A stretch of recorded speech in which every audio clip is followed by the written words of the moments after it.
نوتدونی اولین فروشگاه نوت موسیقی در ایران.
سلام دوست من، شما پیشنمایش این آموزش رو مشاهده کردید.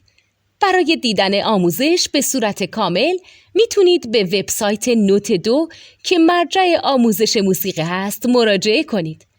همچنین برای تهیه نوت موسیقی مرتبط با این آموزش هم میتونید به وبسایت نوتدونی که بزرگترین آرشیو نوت موسیقی در ایران هست مراجعه کنید.